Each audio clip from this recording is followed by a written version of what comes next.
سلامونه دوستانو ستړي مشئ دوستانو په نننۍ ویډیو کې یو درته ډیر په زړه پورې خبر لرم کم چې د اریانا هوایي شرکت پروازونو شروع کولو په باره کې دی چې د پروازونو کې کم کسان سفر کوي شي د دې ټیکټ قیمت څومره دی دغه سربیره ترانزیت مسافر هم پکې سفر کوي شي او کنه نو هیله لرم چې تر پای پورې مې ملتیا وکړي په سر کې د سعودي عربستان مسافر دوی زما څخه زیاته پوښتنه کوي چې سعودي عربستان ته پروازونه څنګه شول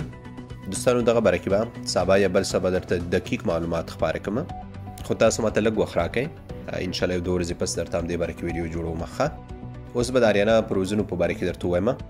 دوستانو د دې میاشتې 8 تاریخ څخه به اریانا هوایي شرکت خپل پروازونه دوبۍ ته بیرته پیل کوي که څه هم ما په پوسټ کې 9 تاریخ یاد کړی و په هغه وخت کې د هوایي شرکت کم منیجر چې و هغه 9 تاریخ یاد کړی و خو د چې 9 تاریخ سبا دی او سبا پورې خو ټیسټونه نه برابرېدل او ځینې نور مسایل هم نو همدې په خاطر 8 تاریخ څخه پیل کیږي دغه معلومات د اریانا هوایي شرکت په خپل رسمي فیسبوک پاڼه کې هم راغلي دي او متحده عرب اماراتو کې د کم منیجر چې دی هغه هم دا خبره تایید کړې ده د به په اونۍ کې شپږ پروازونه وي او هر هغه د اماراتو مسافر کم څوک چې فعاله ویزه ولري په سیستم کې که شپږ میاشتو نه زیات وخت تیر شوي هغه څه پروا نه کوي خو باید فعاله ویزه په سیستم کې ولري دغه ترڅنګ باید اماراتو جوازات د کستا شین خان ورکړي او دغه ترڅنګ واکسینو رجسټریشن کچا واکسین په داخل د افغانستان کې کړي او که په متحده عرب اماراتو کې کم چې کیو آر کوډ ورته وایي هغه هم ضروری دی نو دغه اسناد ضروری دي کم چې متحده عرب اماراتو مسافرین دي دوی چې دغه اسناد دواړه پوره کړي نو کولی شي چې اریانا سره بیرته دوبۍ ته سفر وکړي او بله مین خبره څه دی چې پی سی آر یا پوزیټیوز هم ضروری دی کم باندې چې 48 ساعتونو څخه زیات وخت نه وي تیر شوی دا د اماراتو مسافرینو خبره وه اوس به راشو نړیوال کم مسافرین چې زموږ دي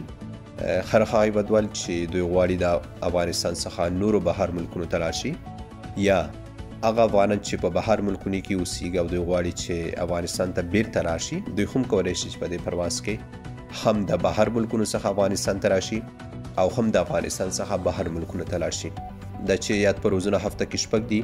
دغه سربیره کامیر هم یو نه بله ورځ دوبۍ ته پروازونه لري دغه ترڅنګ ابوظبي ته هم لري نو هر څوک یې ټیکټ هم په اسانۍ سره ترلاسه کولی شي کم چې زموږ بهرني میشتي افغانان دي دوی که خوا کې کم ایجنسۍ څخه ټیکټ اخیستی شي نو سمه ده ګنې خپله د اریانا ویب سایټ ته لاړ شي هغې له لارې هم کولی شي ځان لپاره د دوبۍ کابل ټیکټ واخلي اوس به درته د ټیکټ نرخونه وښایم اریانا خو خپل رسمي کم فیسبوک پاڼه چې د هغې کې قیمتونه خپاره کړي وو کمې چې کابل دوبۍ 1550 ډالر یاد کړي وو او دوبۍ کابل 900 درهم یاد کړي وو خو دا بدلیدی هم شي ځکه واړو ته پته ده چې ټیکټونو قیمت فکس نه هغه بدلیږي را بدلیږي خو دا ټیکټونه اوس هم ډیر ګران دي